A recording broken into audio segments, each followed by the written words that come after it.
우리 시간이 되었습니다. 기도하심으로 주일 예배 하나님께 올려드리도록 하겠습니다. 기도하시겠습니다.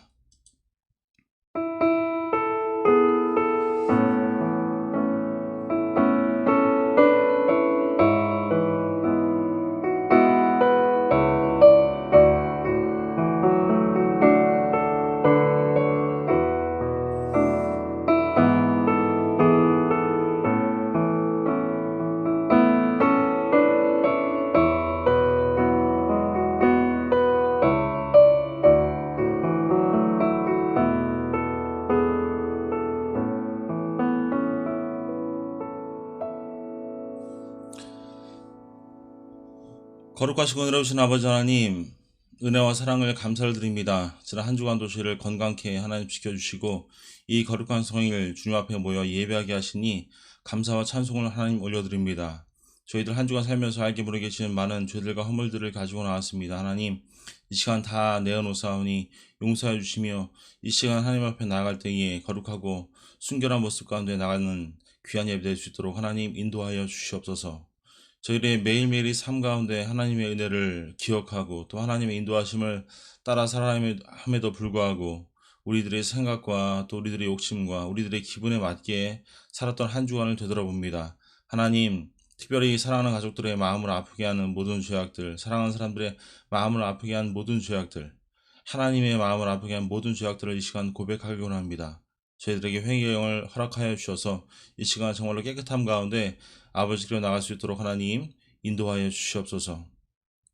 늘 하나님 주신 귀한 시간 가운데 하나님의 말씀과 또 하나님의 은혜 가운데 더욱더 거룩하게 살기에 힘쓰고 애쓸 수 있는 저희 가족들 다 될 수 있도록 하나님 인도하여 주시옵소서. 예배에 나아가는 저희들의 마음을 하나님 붙잡아 주시고 마음을 열어주셔서 하나님 허락하신 귀한 말씀이 우리의 마음의 중심에 좌정할 수 있도록 하나님 인도하여 주시며 예수 그리스도 한 분만으로 인하여 만족하고 또 승리할 수 있는 저희들의 삶이 될 수 있도록 하나님 인도하여 주시옵소서. 저희 각자의 삶 가운데 하나님께 드리는 기도의 제목들이 있는 줄 압니다. 어려움도 있고요. 또 귀한 기쁨의 제목들도 있는 줄 압니다. 하나님 이 시간 다 하나님 앞에 내어놓사오니 그 기도의 제목들과 함께 우리의 모습까지도 거룩한 하나님 앞에 무릎 꿇고 나아가오니 하나님 이 예배를 기뻐 받아주시며 우리에게는 한량없는 은혜로 하나님 덧입혀 주시옵소서. 예배의 시종을 주님께 드립니다. 주님 홀로 영광받아 주시옵소서. 감사드리며 예수님의 이름으로 기도드립니다. 아멘. 우리 사도신경 가지고 함께 신앙 고백하도록 하시겠습니다. 나는 전능하신 아버지 하나님 천지의 창조주를 믿습니다. 나는 교회의 유일하신 아들 우리 주 예수 그리스도를 믿습니다. 그는 성령으로 잉태되어 동정녀 마리아에게서 나시고 본디오 빌라도의 고난을 받아 십자가에 못 박혀 죽으시고 장사된 지 사흘 만에 죽은 자 가운데서 다시 살아나셨으며 하늘에 오르시어 전능하신 아버지 하나님 우편에 앉아 계시다가 거기로부터 살아있는 자와 죽은 자를 심판하러 오십니다. 나는 성령을 믿으며 거룩한 공교회와 성도의 교제와 죄를 용서받는 것과 몸의 부활과 영생을 믿습니다. 아멘. 우리 하나님은 너를 지키시는 자 함께 찬양하도록 하겠습니다.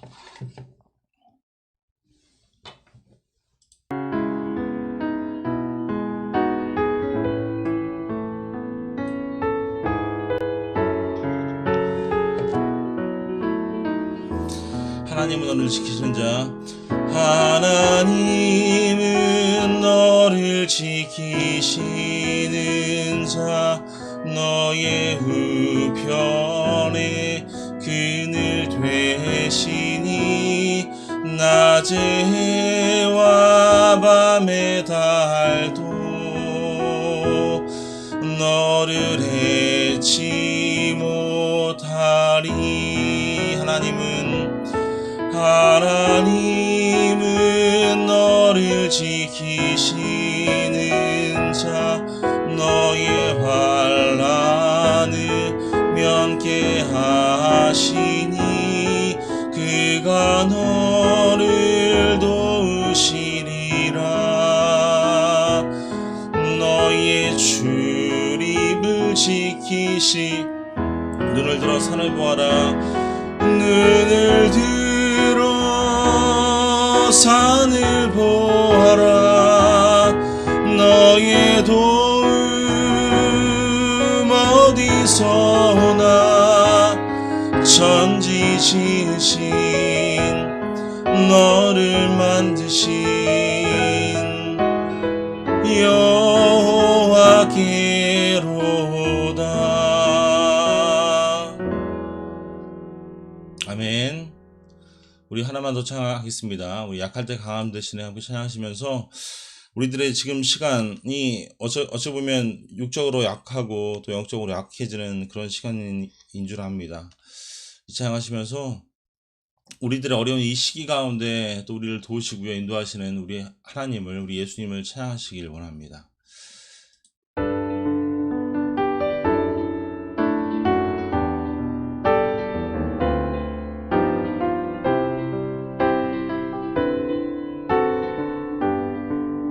약할 때 강함 되시네.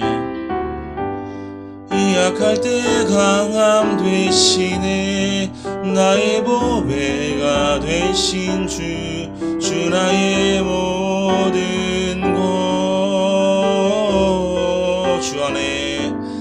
주 안에 있는 보물을 나는 포기할 수 없네. 주 나의 모든 것. 예수 어린 양, 예수 어린 양, 존귀한 이름. 예수 어린 양, 존귀한 이름.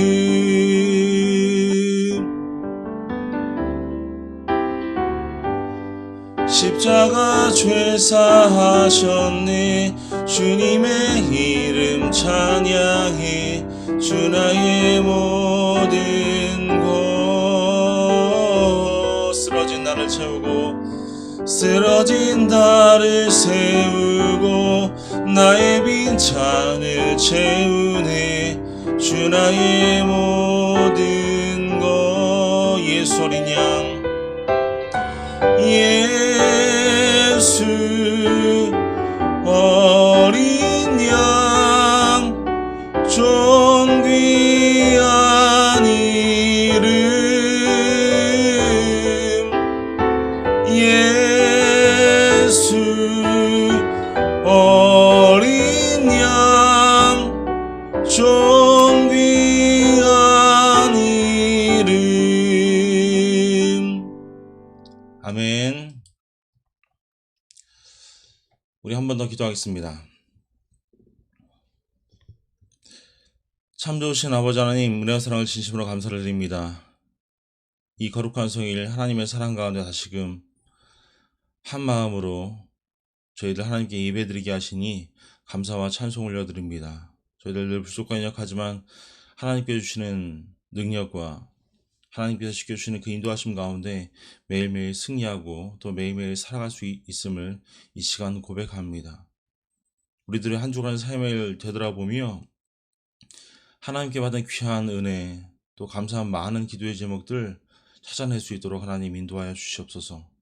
늘 저희들 부족하게 약하여서 우리들의 삶에 닥쳐지는 문제와 어려움들과 정말 눈에 보이는 것들만 보기에 급급한 삶을 살아가고 있음을 이 시간 고백합니다.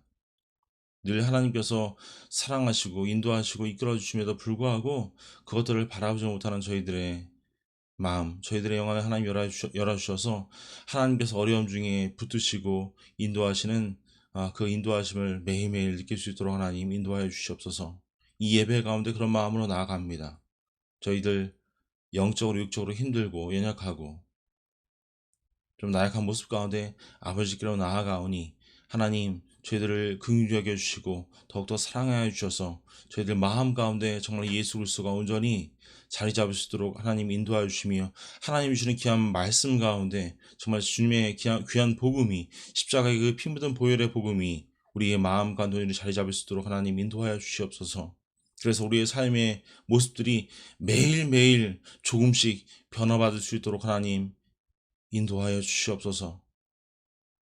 우리들의 행실과 우리들의 말과 우리들의 모든 만남 가운데 정말 예수 그리스도가 드러나게 하나님 인도하여 주시며, 우리들이 드리는 이 예배 가운데 오로지 예수 그리스도만 나타날 수 있도록 하나님 인도하여 주시옵소서. 우리 모습은 다 가리워 주시며 하나님만 드러나는 예배, 예수 그리스도만 드러나는 예배, 그것으로 만족할 수 있는 귀한 예배 될 수 있도록 하나님 인도하여 주시며, 우리 마음 가운데 참된 복음이 온전히 자리 잡아서 늘 세상이 주는 근심과 걱정과 염려, 모든 어려움들 가운데 굳건히 설 수 있는 우리 베드로 같은 반석 같은 믿음을 하나님 허락하여 주시옵소서.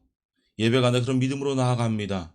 하나님, 저희들 가운데 말씀으로 함께하여 주시고 정말 마음으로 감동시켜 주셔서 하나님이 주신 귀한 말씀 가운데 은혜 받게 하시며, 정말 말씀의 그 은혜로 인하여 한 주 한 주 승리할 수 있도록 하나님 인도하여 주시옵소서. 감사드리며 예수님의 이름으로 기도드립니다. 아멘.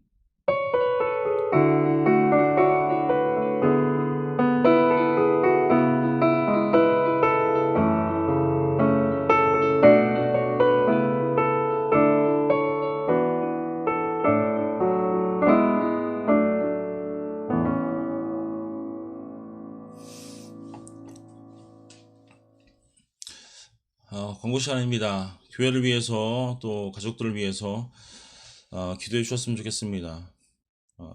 코로나 코비드 19이 4월 달만 해도 좀 일찍 잠잠해질 줄 알았는데 지금 한참 계속 늘어나고 있는 추세입니다. 위에서 기도해 주셨으면 좋겠습니다. 미국뿐 아니라 한국도 다시 재발하고 있고요. 어려움 중에 있습니다. 위에서 기도해 주시고요. 또 우리 사랑하는 가족들의 건강을 위해서 서로 또 중보해 주시는 우리 가족들이 될 수 있기를 부탁을 드립니다. 또 헌금은 메일로 보내주시길 부탁을 드립니다. 또 불편하시겠지만 메일 주소는 또 교회 홈페이지와 카톡에 계속 올리도록 하겠습니다. 우리가 이 아침에 은혜를 하는 말씀은 고린도전서 11장 17절로 34절까지 말씀입니다.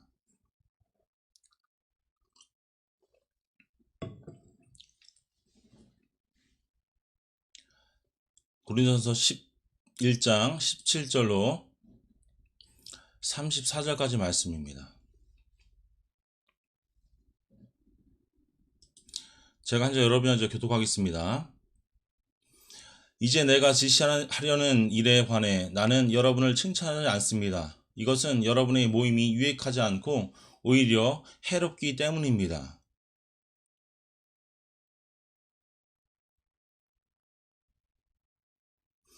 여러분 가운데 옳다 인정받는 사람들이 드러나려면 여러분 가운데 분파도 있어야 할 것입니다.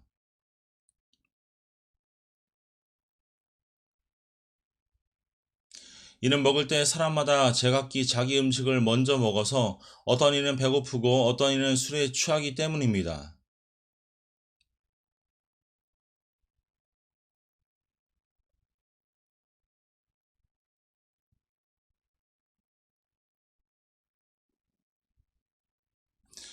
내가 여러분에게 전하는 것은 주께 받은 것입니다. 곧 주 예수께서는 잡히시던 밤에 빵을 들어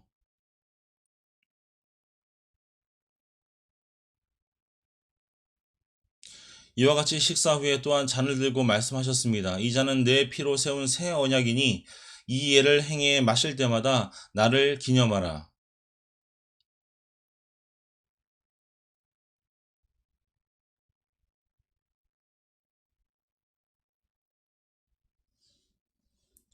그러므로 누구든지 주의 빵이나 잔을 올바른 마음가짐 없이 먹고 마시는 사람은 주의 몸과 피를 짓밟는 죄를 저지르는 것입니다.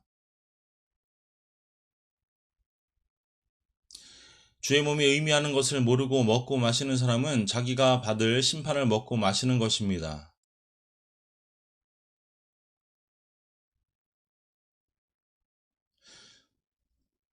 우리가 우리 스스로를 살핀다면 심판을 받지 않을 것입니다.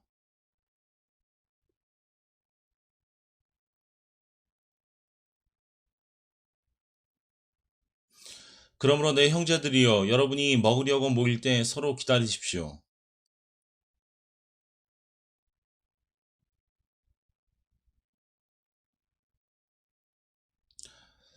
아멘. 오늘은 주의 만찬이라는 제목으로 함께 말씀 나누도록 하겠습니다.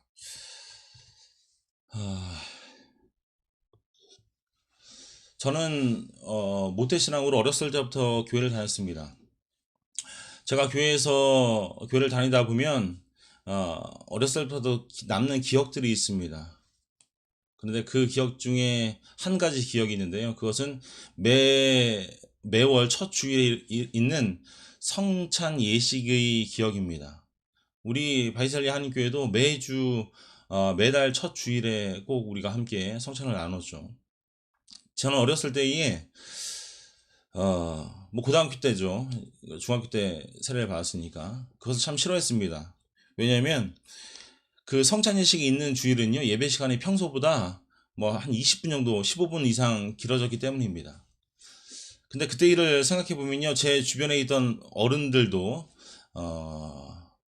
마찬가지였던 것 같습니다. 아마 그들 마음에는요, 저만 그런지 모르겠어요. 그분들도 그런 생각을 가졌으리라 저는 생각을 합니다. 그들 얼굴을 보면요, 오늘 예배 길어질 것 같은데 라는 표정들이 보였기 때문입니다. 저도 어렸을 때는요, 똑같이 생각을 했습니다. 그들의 표정을 보면서 또 제 얼굴 표정을 생각한 것은요, 주님의 그 만찬이, 성만찬이 어떤 하나님이 주시는 경이로움, 하나님이 주시는 참된 은혜를 보지 못함을 우리가 드러내고 있지는 않은가라는 생각을 하게 되었습니다. 그 예배가 닥치게 되면요, 직유하는 모습들이 역력했습니다. 저 또한 그랬으니까요. 제가 이 말씀을 해드리면 오늘 고린도 그리스도인들 역시 주님의 만찬의 그 위대함, 주님의 만찬의 그 경이로움을 인식하지 못하고 있었습니다. 그런데 제가 말씀드린 것과 달리 그 고린도 교인들은요, 지겹지는 않았습니다. 왜냐하면 그들은 주님의 만찬을 더 먹고 마시는 그런 파티로 만들었기 때문입니다. 그들의 문제는요, 가장 큰 문제는 그들이 알고 있는 그 주님의 만찬이 그리스도를 기리는 것임을 망각했다는 것입니다. 예배와 관련해서 고린도 교회에서 일어나는 하나의 문제는요, 우리가 지난주에 예배를 드릴 때에 여자들이 그 두건을 쓰는 문제에 대해서 함께 나눴죠.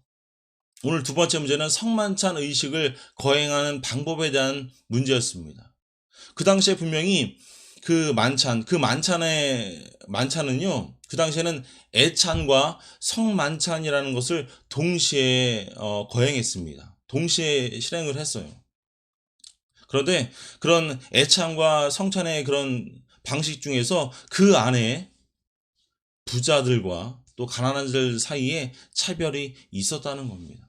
오늘 11장 21절 22절 말씀 보시면요, 부자들은 그 애찬에서 가난한 자들을 멸시하고 그들의 필요를 외면했습니다. 그래서 그들이 가질 수 있었음에도 불구하고 모든 것들을 먼저 취했죠. 사랑하는 여러분, 우리가 알고 있는 성만찬의 의미는 무엇입니까? 주님의 만찬은 우리가 영적으로 받는 식사입니다. 우리가 그 요소들을 우리 몸으로 받아들이는 것처럼 우리는 예수 그리스도를 우리의 삶으로 받아들였습니다. 그래서 주님의 만찬은요, 그 식사 이상이에요. 우리가 빵과 잔을 나눌 때에 우리는 받을 책임뿐만 아니라 기억할 책임이 있음을 우리는 알아야 할 줄로 믿습니다. 우리가 매달 첫 주일에 우리가 받는 잔과 포도주를 떼면서 그 모든 것들이 우리가 받기만 한다고 생각하면 안 돼요. 기억하셨으면 좋겠습니다. 예수님께서 처형되기, 돌아가시기 전날 밤에 예수님은 제자들과 함께 마지막 식사를 위해 모였습니다. 그는 유태인들과 그 로마 당국에 의해서 체포되기 바로 전에 마지막에 그들과 함께 있었을 거예요. 테이블 주위에서 그런 사랑하는 제자들과 그 친구들과 함께 유월절 식사를 나누었습니다. 그리고 누가복음 22장 19절 말씀 보시면 이렇게 말씀하죠. 그리고 예수께서 빵을 들고 감사 기도를 드린 후에 떼어 제자들에게 주면서 말씀하셨습니다. 이것은 내가 너희를 위해 주는 내 몸이다. 이것을 행해 나를 기념하라 라고 말씀하시면서 그 떡과 빵과 포도주 잔을 서로 함께 나누셨습니다. 오늘 사도 바울이 고린도전서 11장 24절 25절 말씀 보시면요, 주의 만찬에 대한 말씀에서 예수님께서 나를 기념하라 이렇게 말씀하셨다라고 두 번 말씀하고 있습니다. 사랑하는 여러분, 기념이란 단어는 무엇입니까? 어쩌면 기억이란 단어와 비슷하죠. 과거의 무언가 또는 누군가를 회상하는 것, 그 이상의 의미가 있는 게 기념이에요. 기념이라는 거, 기억하는 것은요, 예전의 것들을 현실화시키는 겁니다. 생생하게 느끼는 겁니다. 어쩌면 지나간 행동들, 지나왔던 그런 것들을 다시금 생각해서 현실로 만드는 게 기념입니다. 우리에게 생명을 가져다 주는 예수 그리스도의 말씀, 예수 그리스도께서 보여주던 그 삶, 그런 행동, 그런 죽음들을 우리가 기억하는 거예요. 그것이 기념입니다. 예수님 때문에 우리는 구속받았고요. 예수님께서 다시금 이 땅 가운데 오실 때에, 재림하실 때에 완전히 우리는 구속받을 것입니다. 그래서 주님의 만찬, 이 성만찬은요, 그것을 기념하는 것입니다. 그리고 그분은 우리에게 오셔서 우리의 믿음을 강화시키시고요. 우리가 이 땅 가운데 온전히 살아갈 수 있도록 우리 주님께서 이끌어 주십니다. 우리를 귀한 존재로 만들어 주셨어요. 오늘 이 본문에서요, 바울은요, 주님의 만찬에 대해서 고린도 교인들의 심각한 잘못에 대해서 책망하고 있습니다. 그들은 서로를, 특별히 가난한 사람들을 특별히 멸시함으로써 주님의 만찬에서 이루어지는 그런 상징들이 있잖아요. 주님의 만찬 가운데 나타나는 그런 귀한 것들이 있잖아요. 그런 모든 것들을 나타내는데 실패했습니다. 그들은요, 주님의 만찬에서 주님의 죽으심을 선포하고 그리스도께 영광을 돌리는 그 모든 태도를 그들의 우리 주님께 드려야 했음에도 불구하고 그런 모든 것들이 나타나지 않았어요. 그래서 우리가 첫 번째로 생각해 볼 것은요, 이 주님의 만찬이 왜곡되었다는 겁니다. 오늘 우리가 이 아침에 보는 말씀은요, 주님의 그 귀한 식탁이, 주님의 성찬이 소중히 하지만 쉽게 왜곡되고 훼손될 수 있다는 것을 우리에게 보여주고 있습니다. 그리고 고린도 사람들에게 또 우리에게 그것이 축복의 장소가 아니라 적어도 조심하지 않으면 징계와 신성한 책망의 장소가 될 수 있다라고 성경은 우리에게 말씀해주고 있어요. 바울은요, 11장 2절 말씀에 고린도 사람들에게 너희들은 내가 전한 그 전통을 잘 지키고 있어 라는 말씀, 그 칭찬의 말씀으로 그들에게 권유하고 또 좋은 이야기를 하고 있습니다. 우리가 지난주에 나눈 말씀이에요. 그런데 오늘 17절 말씀부터 보시면요, 어떻습니까? 주목해 보십시오. 내가 지시하는 일에 관해 나는 여러분을 칭찬하지 않습니다라고 말씀합니다. 이제 너희에게 칭찬할 것이 없어라고 이야기하고 있는 거예요. 오늘 22절 말씀 보십시오. 내가 여러분을 칭찬해야 하겠습니까? 이 일에 대해 나는 여러분을 칭찬할 수 없습니다라고 말씀합니다. 사랑하는 여러분, 고린도 교인들에 대한 그런 비판은요, 그들의 모임, 특별히 그 공립의 모임이 유익하지 못하고요, 도리어 해롭다는 사실에 집중이 되어 있습니다. 예배의 그 모임 가운데 주는 해악이 유익을 능가한다는 거예요. 우리가 예배드리는 목적이 무엇입니까? 목적이라고 이야기하면 안 되지만 목적이 뭐예요? 우리가 누리고 우리가 나눌 수 있는 그 은혜를, 하나님께 받은 그 은혜를 감사하기 위해서 하나님께 예배드리는 거잖아요.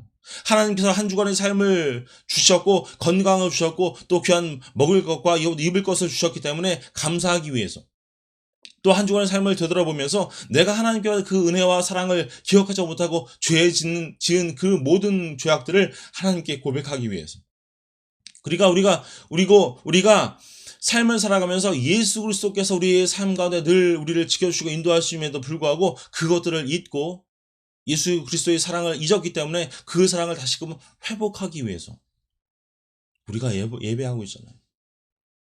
그런데 고린도 교인들이 드렸던 그 예배 가운데는요, 이런 하나님이 주시는 여러 가지 많은 좋은 것들, 하나는 유익보다 해악들이 더 많았다는 겁니다. 오늘 17절 후반절 보시면 놀랍지 않습니까? 이것은 여러분의 모임이 유익하지 않고 오히려 해롭기 때문이라고 우리에게 말씀하고 있습니다.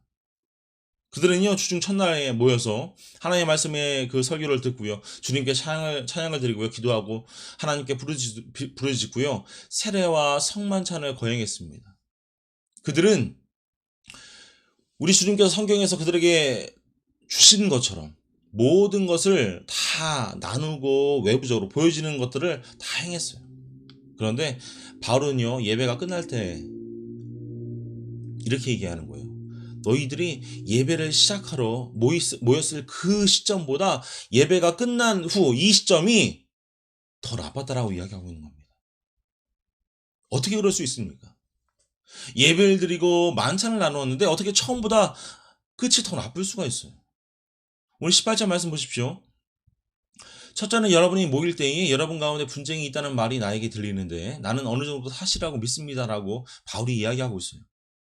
그래서 교회에서 분열이 있는 그런 보고서가 그에게 도착을 했습니다. 바울은 이 보고서의 출처가 어디인지는 밝히지 않지만 성경의 다른 말씀 보시면 나오죠. 1장 10절로 12절 말씀 보시면요. 글로의 집에서 그와 유사한 문제, 고린도 교회, 고린도 그리스도인들이 가졌던 그 문제에 대해서 이런 문제가 있습니다라고 바울에게 보고를 한 그런 내용을 우리가 볼 수 있습니다. 고린도 교회에서 온 다른 사람들도요. 그 바울에게 그의 그 교회의 형편을 소개하고 있습니다. 보고하고 있어요. 바울은요, 단정할 수 없었지만 그 교회를 잘 알고 있었기 때문에 어느 정도 그 소문이 사실이라는 것을 믿었습니다. 그래서 거기서 바울이 초점을 맞추고 있는 거예요. 이 고린도 교인들이 가운데 특별히 교회의 모임 가운데 예배 가운데 분쟁이 일어나고 있구나. 바울이 가졌던 주된 그런 걱정거리, 우려는요, 그들의 분열 때문에, 분쟁 때문에 공예배가, 대중예배가 왜곡되고 있다는 것입니다. 그럼에도 불구하고 19절 말씀 보시면 참 흥미로운 말씀으로 얘기합니다. 이렇게 이야기하는 거예요. 여러분 가운데 분파도 있어야 할 것입니다. 교회 가운데 분쟁이 일어나는데 그 분파가 따로 일어나는 파벌이 있어야 한다는 거예요. 사랑하는 여러분, 우리가 눈에 보이는 그런 모든 교회는요, 참된 신자와 거짓된 신자, 신앙 고백자, 신자들이 공존하기 때문에 어느 정도 분쟁은 불가피하다는 것을 제가 말씀을 드립니다. 교회 안에서 문제가 일어나잖아요. 근데 문제가 일어나는 것이 당연하다는 거예요. 오해하지 말고 들으셨으면 좋겠습니다. 영적인 문제에 관해서는 거예요. 뭐 육적인 문제, 개인의 어떤 이득을 위해서 그런 것들은 아니에요. 우리가 눈에 보이고요. 우리가 보고 있는 많은 교회들 가운데 이런 많은 문제들이 있습니다. 근데 그 교회 가운데 일어나는 문제 중에 영적인 문제 중에 이런 것들이 필요한데 바울이 말하는 분파라는 것은요. 참됨과 거짓 사이에 나눠져서 참됨을 위해서 신앙을 고백하고요. 그 신앙을 꼭 흔들리지 않는 그 신앙을 위해서 애쓰는 분파가 필요하다는 겁니다. 이런 관점에서 바울은요, 때로 진정한 신자들이 거짓된 가르침을 거부하는 그런 분파를 형성할 필요가 있다라고 말씀하고 있는 겁니다. 그렇게 함으로써 하나님께 옳다고 인정받는 자들이 누구인지를 드러내는 거예요. 그래서 교회 안에서 싸움도 일어나는 겁니다. 그런데 교회 안의 싸움을 보면요, 우리가 참 안타까운 것은 아닌 사람들이 더 목소리가 크잖아요. 하나님의 그 참된 진리에 반하는 사람들이 목소리가 크잖아요. 인간적인 기득권을 가진 사람들이 목소리가 크잖아요.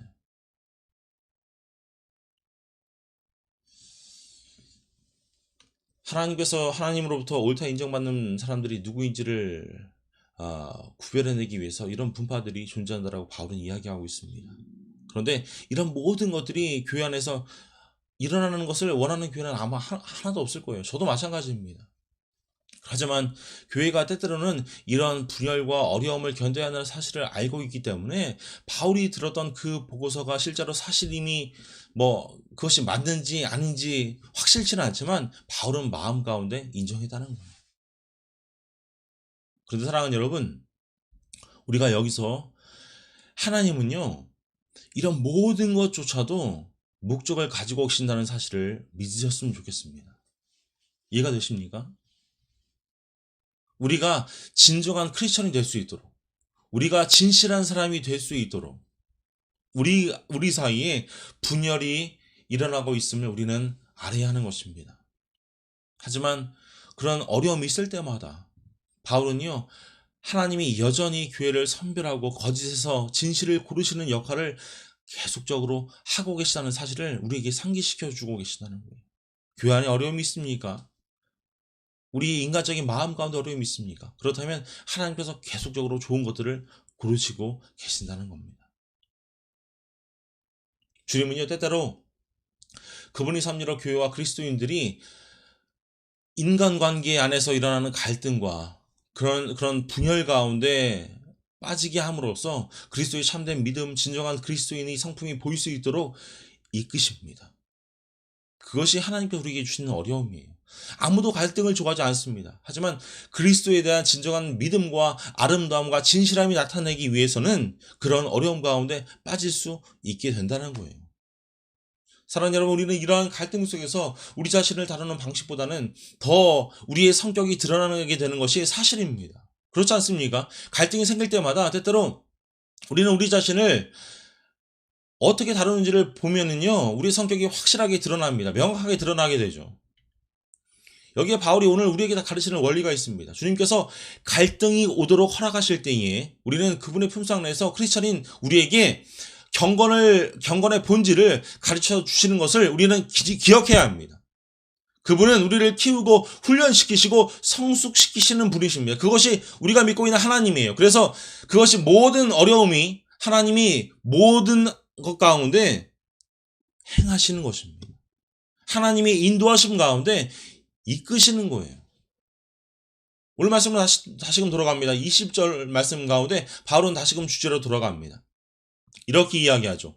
그러므로 여러분이 분열되어 있으니 여러분이 함께 모인다 해도 그것은 주의 만찬을 먹기 위한 것이 아닙니다라고 말씀합니다. 고린도의 그 교인들이 그리스도인들이 성만찬을 기념하기 위해 함께 모였을 때의 분쟁으로 인해서 그것이 심각하게 변질되었기 때문에 주님의 만찬으로 부르는 것조차 부끄러울 정도였어요. 주님의 만찬이라는 용어가 주의 만찬이라는 용어가 우리가 현대 기독교에는요 일반화되었지만 이 구절은요 신약에서 이 표현이 사용된 유일한 곳입니다. 이 단어에는요 수많은 의미가 포함되어 있습니다.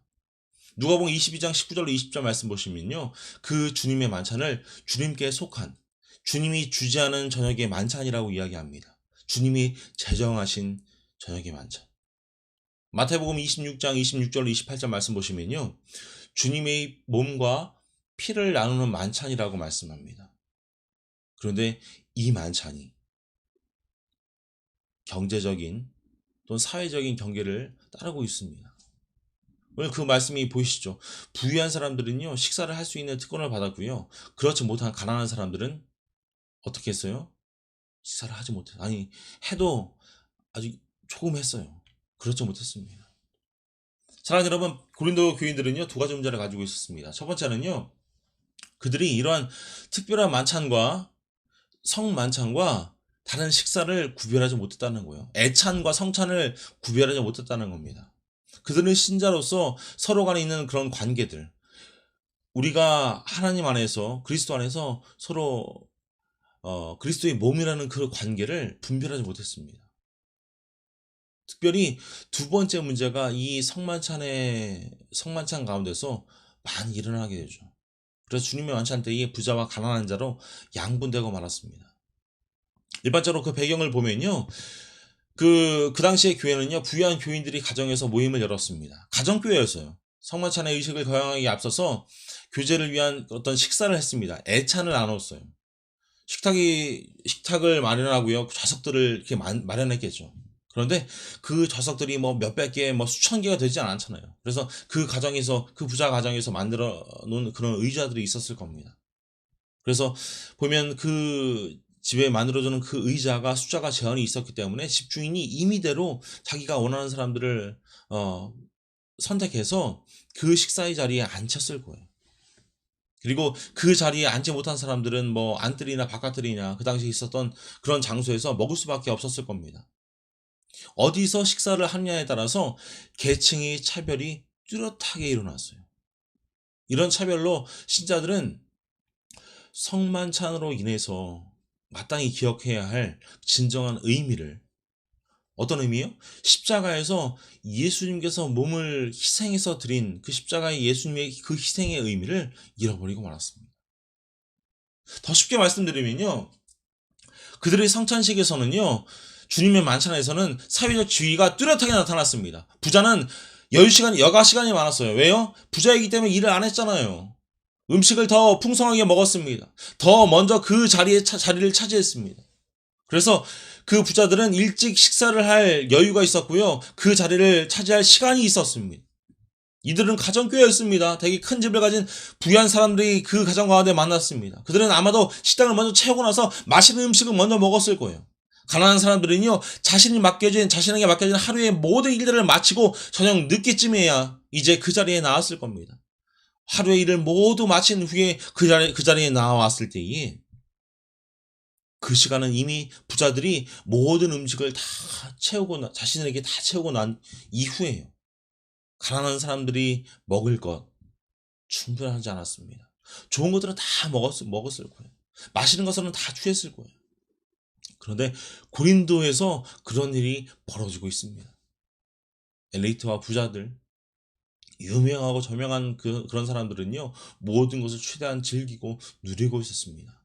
말씀 보니까요, 실제 술에 빠져 있다라고 우리에게 말씀하고 있습니다.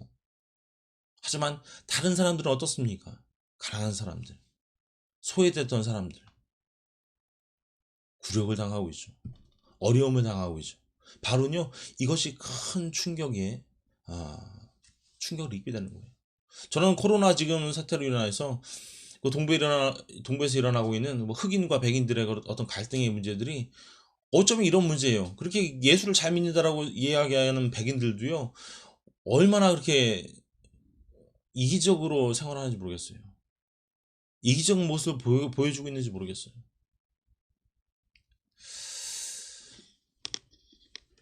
사회적으로 소외받는 많은 사람들이 더 많은 희생을 지금 치르고 있습니다. 연약한 약자들이 더 많은 죽음을 감당하고 있습니다. 저는 이런 모습이 갑자기 떠오르더라고요. 바울이요, 오늘 고린도 교인들이 그런 모습들을 보면서 주님의 만찬이라고 그 성만찬을 부를 수 없던 이유가 당연합니다. 그들은요, 주님의 권위 안에 있지 않았습니다. 주님의 임재에 대한 인식이 전혀 없었습니다. 그 배후의 목적은요, 주님의 죽음을 기억하는 것인데 그거와 거리가 멀었습니다. 자신의 배를 채우고요, 자신이 잘 되는 것을 바라고. 어떻게 그것을 주님의 만찬이라고 부를 수 있겠습니까? 21절 말씀 보시면요, 각 사람은 굶주림과 목마름을 해소하는데 훨씬 더 많은 관심이 있었습니다. 내 목마름을 채우는 것, 내 굶주림을 채우는 것. 함께 모이는 것이 이런 육적인 어떤 식욕을 충족하는 것이라면 왜 그냥 집에서 먹지 왜 이렇게 모였느냐? 22절 말씀에 우리에게 말씀하잖아요. 너희가 먹고 마실 집이 없느냐? 너 집에서도 충분히 그렇게 먹을 수 있잖아. 너 충분히 그렇게 마실 수 있잖아. 이 말씀은요, 우리에게 도전을 줍니다. 사랑하는 여러분, 이제 의미를 잃어버린 이 만찬이 우리 삶에서 어떤 의미가 있는지를 생각해야 할 줄로 압니다. 우리는요, 첫인상이 좋지 않은 사람, 배경이 나와 맞지 않는 사람, 나와 맞을 것 같지 않은 그런 사람들이 올 때에 우리의 본능적인 마음 어떻습니까? 어떤 마음이에요? 그 사람들은 아닌 것 같은데. 교회에 이런 사람들이 올 때에 우리에게 가장 먼저 드는 마음이 어떤 마음이세요? 우리는 그 본능적인 마음을 스스로 물어봐야 할 줄로 믿습니다. 내가 연약한 사람, 내가 싫어할 수밖에 없는 그런 사람들을 내가 사랑할 수 있는지, 그들을 품을 수 있는지. 오늘 주님의 만찬, 성만찬을 생각하는 데 있어서 두 번째 우리가 생각해 볼 것은요, 그 방식입니다. 바울은요, 주님의 그 만찬에 대한 반응으로 주님의 만찬이 세워진 그 방식을 우리에게 다시금 이야기하고 있습니다. 왜곡된 이 고린도 교인들이 왜곡시키고 있는 그 주님의 만찬을 생각하면서 다시금 우리가 기본으로 돌아가야 함을 상기시켜주고 있어요. 그것이 23절 26절에 나오는 그 말씀이에요. 그리고 바울이 우리에게 해주고 있는 말씀입니다. 그리스도께서 못 박히기 전에 6월절에 식사를 하신 후에 그 밤에 예수 그리스도께서 주님의 만찬을 어떻게 그들이 제자들에게 이야기하셨는지를 우리는 알고 있습니다. 그리고 이 말씀을 우리가 살펴보시면요, 우리에게 참 친숙한 말씀입니다. 왜요? 우리가 매달 성찬식을 할 때마다 제가 봉독해 올리는 말씀이기 때문이에요. 매번 반복합니다. 오늘 바울이 우리가 주님과의 만찬, 주님과의 이 친교에 올 때에 우리로 해야 하는 것들을 알기를 원합니다. 제가 5가지 생각해 봤는데요. 첫 번째는요. 우리가 보아야 하는 겁니다. 우리는 지켜보아야 합니다. 예수님께서는 빵을 들어서 가져가셔서 부서뜨리셨습니다. 그리고 잔을 가져가셨습니다. 여기서 우리가 지켜야 할 행동이 있습니다. 그것은 뭐예요? 우리는요. 기다리는 거예요. 기다려. 우리는 수동적인 겁니다. 하지만 예수님께서는요. 활동적인 분이세요. 복음의 상징과 행동이 우리 앞에 이렇게 나타나는 겁니다. 그것은 실제로 복음의 패턴과 은혜의 본질을 우리에게 알려주고 있는 거예요. 기다려. 강아지를 훈련시키다 보면 가장 먼저 하는 것이 음식을 줄 때에 기다려요. 기다려. 앉아. 이제 먹어. 이런 겁니다. 이런 거예요. 우리는 배가 고프고요. 하나님은 우리를 채우십니다. 우리는 비워지고요. 하나님은 우리가 필요로 하는 모든 것들을 공급해 주십니다. 우리는 유죄의 판결을 받았고요. 용서받길 원합니다. 우리는 수동적입니다. 우리는 멈춰 있습니다. 하지만 우리 주님은 복음에 적극적입니다. 우리는 만찬이 시작되면 그분의 은혜가 우리에게 제공되기를 기다려야 하는 거예요. 우리는 빈손으로 와서 그냥 손을 내미는 겁니다. 받습니다. 첫 번째로 해서 주의 만찬 가운데 우리는 보아야 합니다. 지켜봐야 해요. 두 번째는요. 우리는 들어야 합니다. 그리스도께서 우리에게 말씀하셨죠. 이 잔은 내 피로 세운 새 언약이니 이 예를 행해 마실 때마다 나를 기념하라. 오늘 말씀 가운데 기록된 이런 빵과 포도주는요. 새로운 의미를 설명하고 있습니다. 이 눈에 보이기에 평범한 이 빵, 이 작은 포도주 한 잔이 새로운 의미를 갖습니다. 이제 그것은요. 그 십자가에서 모든 죄인들에게 주신 예수 그리스도의 그 사랑을 전하고 있는 것입니다. 그의 몸은 십자가로 죄를 이기시고 부활로 죽음을 이기시고 우리에게 그것을 전하십니다. 그의 피는요. 새로운 관계, 죄인들과 전능하신 하나님 사이에 그 깨어졌던 그것들을 다시금 이으시는 새로운 어떤 계약, 결코 끊어지지 않을 그 관계를 확립하기 위해서 부어졌어요. 잔이 부어졌어요. 그래서 우리는 그것을 보고 들었어요. 세 번째는요. 함께하는 겁니다. 참여하는 거예요. 예수님께서 이 빵을 먹고 이 잔을 마셔야 한다고 우리에게 바울은 이야기하고 있습니다. 우리는 이 빵과 포도주를 수동적으로 가만히 있지 않고 이제 우리가 받았으면 우리가 이제 취해야 되는 거예요. 우리 가운데 가져가야 하는 겁니다. 우리는 그것을 먹고 마시며 우리의 일부가 되게 합니다.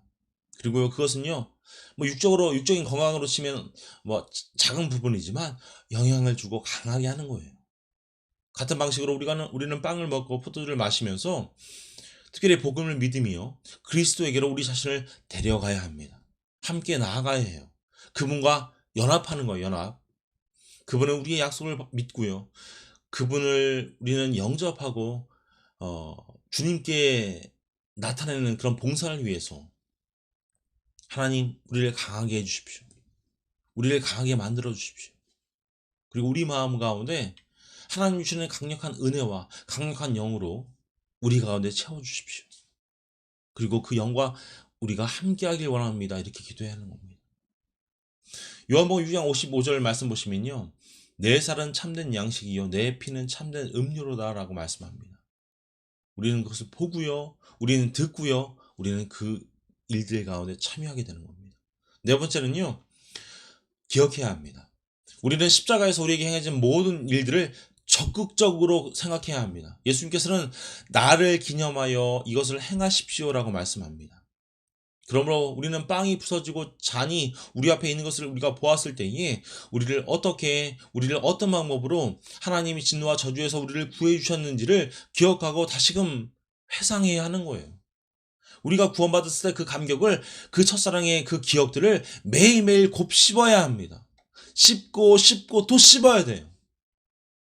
그분은요, 우리의 그 불의를 위한 공의를 위해서 예수님께서는 자신을 다 내어주셨어요. 우리는 그 복음을 묵상하고 기억하고 생각해야 합니다. 또 그것을 기념해야 해요. 다섯 번째는요, 마지막으로 우리는 선포해야 합니다. 오늘 26절 말씀입니다. 그러므로 여러분은 이 빵을 먹고 이 잔을 마실 때마다 주가 오실 때까지 그분의 죽으심을 선포하는 것입니다. 라고 말씀합니다. 주님의 식탁에서 그 빵을 먹고 그 잔을 우리가 마실 때마다 우리가 어떻게 되는 거예요? 그분의 죽으심을 선포하는 자가 돼야 한다는 거예요. 목회자가 돼서 뭐 설교하라는 그런 의미가 아닙니다. 우리 각자, 우리 사랑하는 가족들, 바이셀리 한인교회 한 분 한 분이 다 설교자가 된다는 거예요. 다 선포자가 된다는 겁니다. 그리스도인은 이 성찬에 참여함으로 주와 새 언약을 맺는 것이고요. 우리 크리스찬은요, 하나님이 원하시는 그 언약의 공동체의 그 유기적인 공동체원이 된다는 겁니다. 그래서 예수님의 그 잔을 마실 때마다 그 잔을 기억하라 우리에게 말씀해 주고 계시는 거예요. 주님의 만찬에서 성찬을 통해서 이 땅 가운데서 우리가 누릴 수 있는 주님의 구원의 의미를 새롭게 하라는 거예요.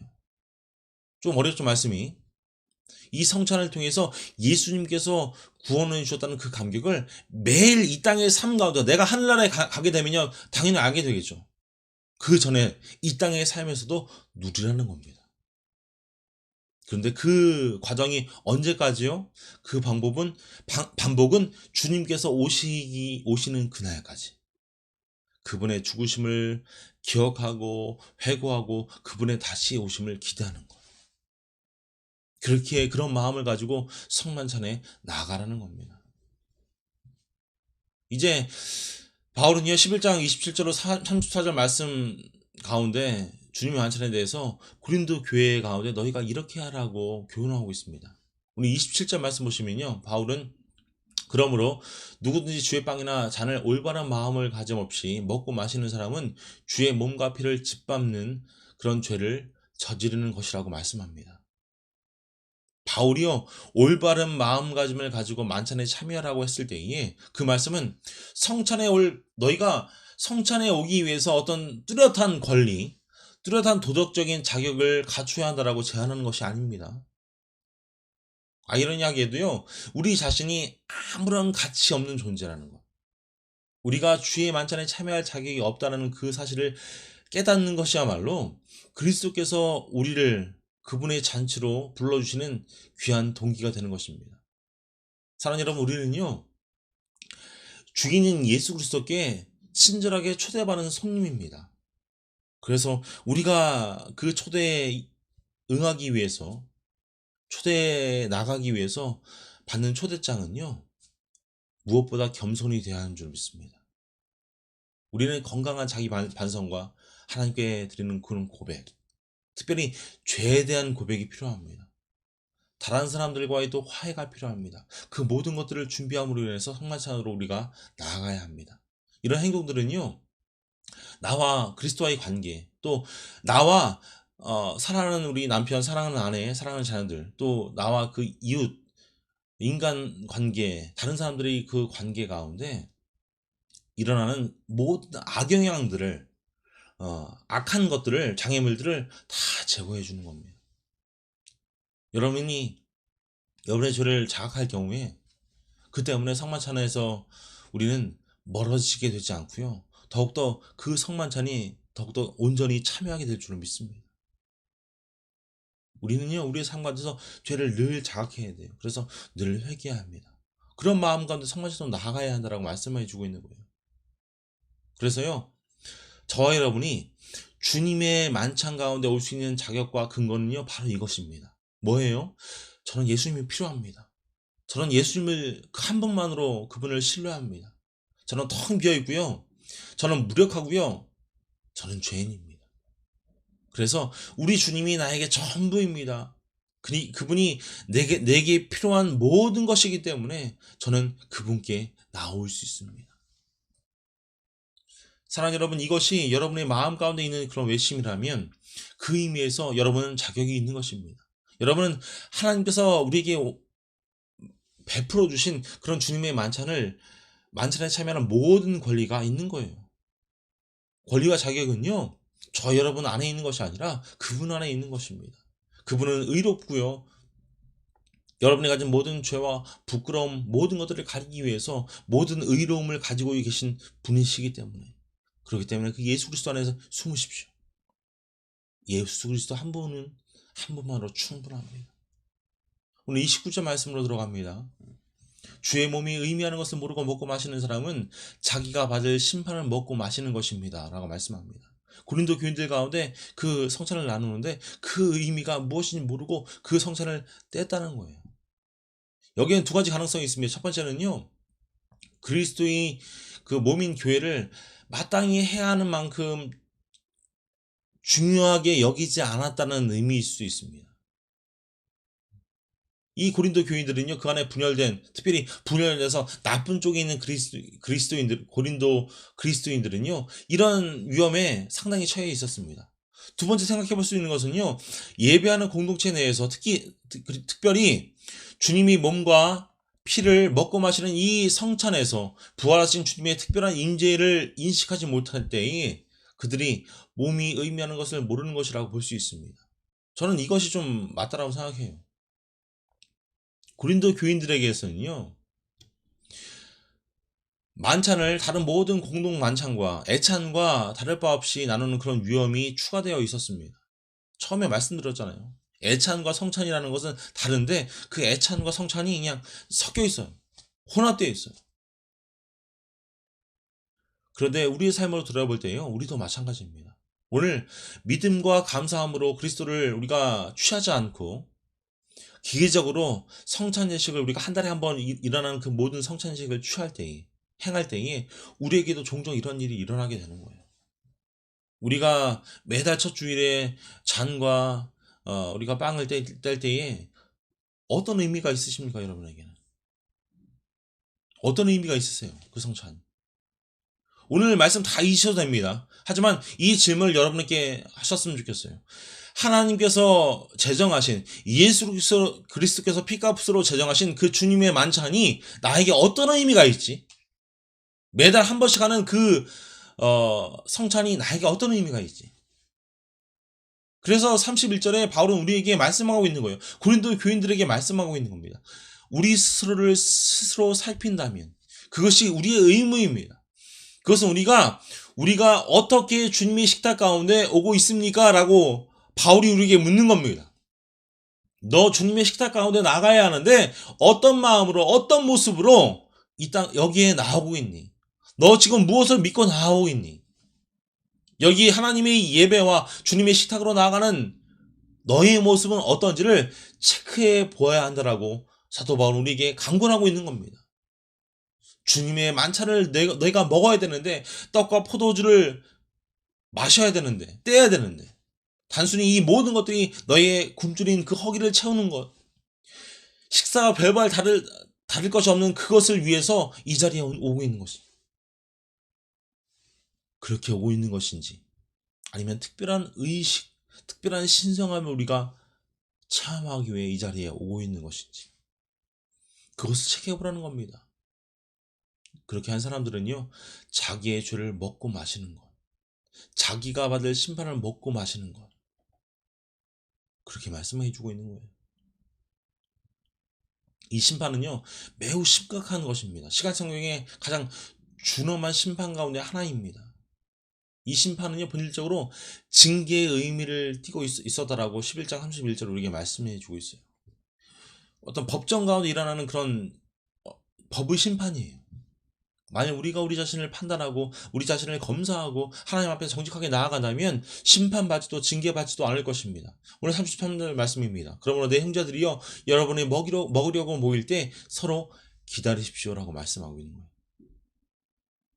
먹으려고 그 주님의 만찬의 자리에 있을 때에 부자가 되었건 가난한 자가 되었건 네가 먼저 오건 늦게 오건 간에 그 자리에 모였을 때에 멈춰 있으라고. 스탑. 그러면 사랑하는 여러분, 우리 자신을 살펴보아야 합니다. 우리가 하나님 앞에서 해야 할 마음의 일들이 있습니다.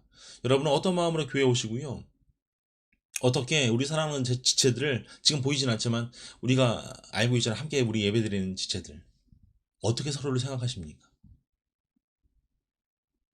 여러분들이 친교를 방해하는 것은 어디에 있습니까?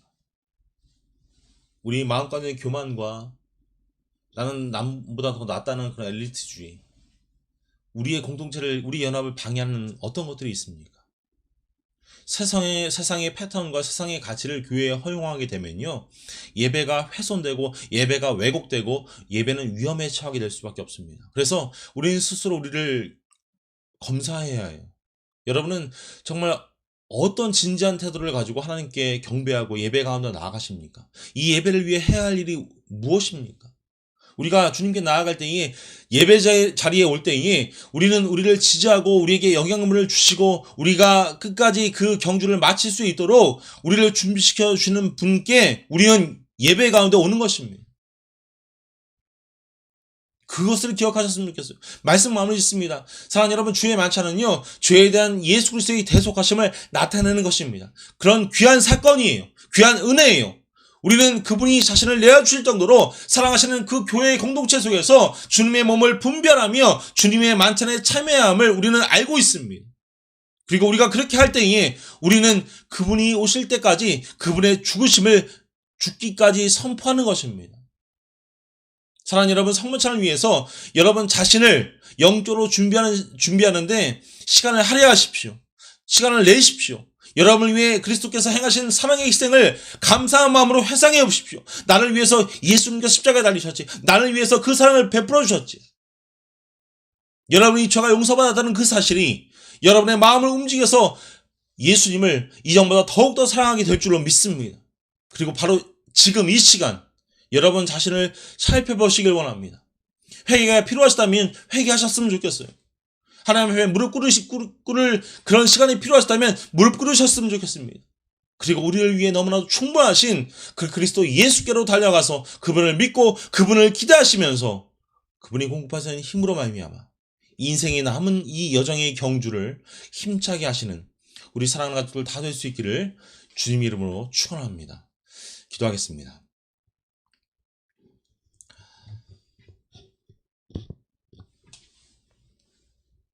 사랑이 많으신 아버지 하나님, 저희들은 주님께서 마련하신 그 만찬 가운데 가기 위해서 우리가 준비하지 못하고 우리가 깨어있지 못하고 오로지 육적인 우리의 허기를 채우기 위해 그 자리에 나와섰음을 다시금 고백합니다. 예수님께서 제정하신 나를 기념하라 명하신 이 주님의 만찬의 자리가 사랑하는 우리의 마음 가운데 어떤 의미가 있습니까?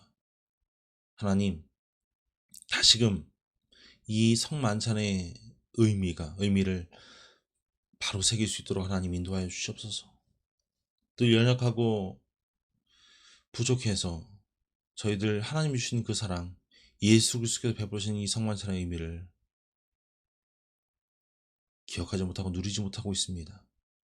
특별히 선포하라 그 명령하신 그 말씀을 우리가 따라 살지 못하고 있음을 압니다.